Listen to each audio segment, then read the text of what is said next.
Hello and welcome to the 5.3 notes. I'm only going to do the first 6 problems on the notes for right now. Let me fix this.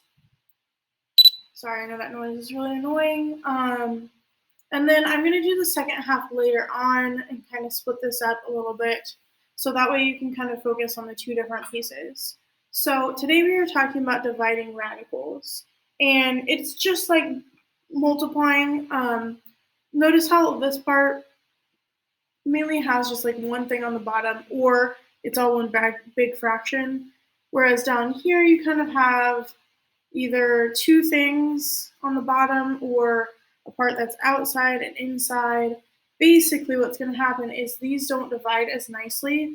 So we have to do something called rationalizing the denominator, where you basically make sure that there aren't any radicals left in the denominator. So the whole goal of this is it's going to divide like the top half, but there's going to be a radical left in the denominator, and I'll show you how to get rid of it. For the top part, think of it like multiplying, where only the numbers outside the radical can be divided, and only the numbers inside the radical can be divided together. So, for example, on number 1, 2 and 12 are your outsides. And usually we're going to start with our outsides. 2 divided by 12 is 6. And then divide your square root parts. 60 divided by 5, or 160, sorry, divided by 5 is going to be 32. And that stays inside the square root. The square root part can't go away unless you have a perfect square. It's the only thing that can get rid of a square root. And then 32 is 16 times 2. And the reason why I'm picking 16 is because it is a perfect square. The square root of 16 is 4, and it's going to get multiplied by the 6 that was already out there, which makes 24. 6 times 4 is 24, and the 2 is left behind inside the square root.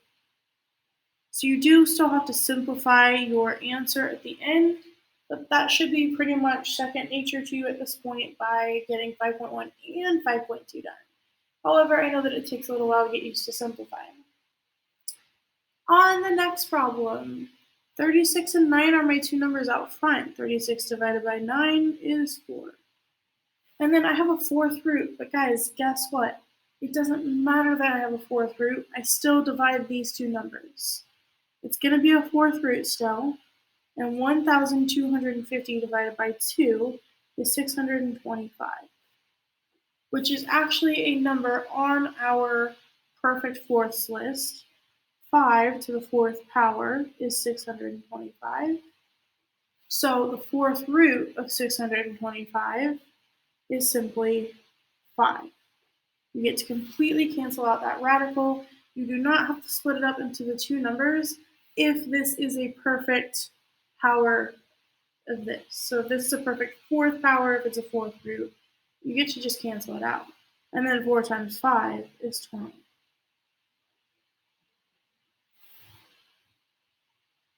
Okay? When you are dividing variables with exponents like this, I want you to think of this as 3 x's on top like this.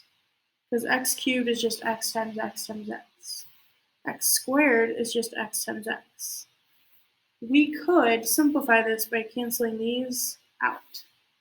And you just have an x left on top. I think of this as, are there more x's on top or bottom? Top. By how many? 1. So there will be the square root of x left on top.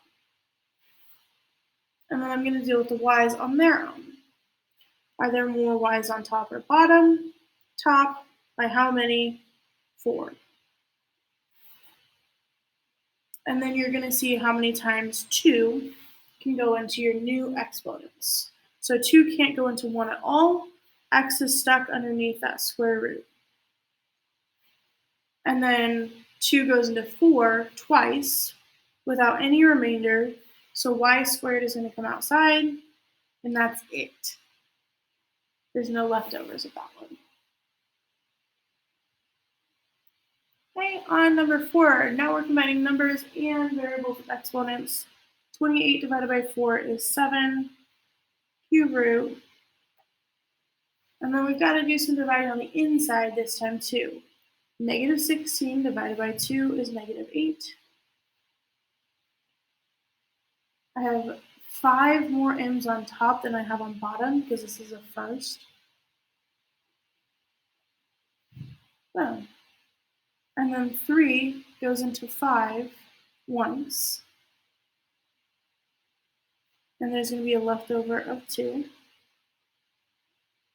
And I know I haven't dealt with a negative 8 yet.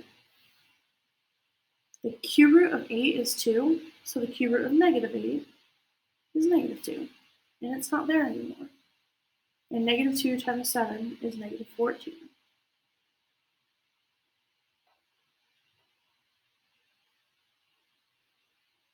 And yes, I know I'm kind of separating those because I don't want you to think that that's incubed.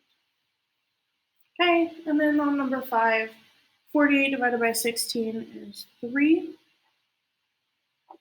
And you're done.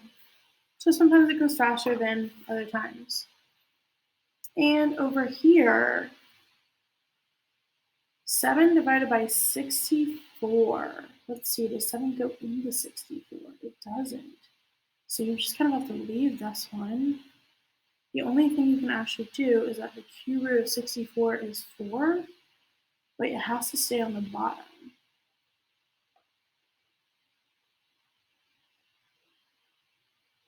Like that. And then 3 goes into 5 once.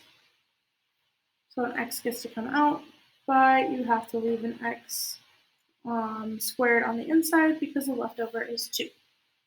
So 3 goes into 5 once with a leftover of 2.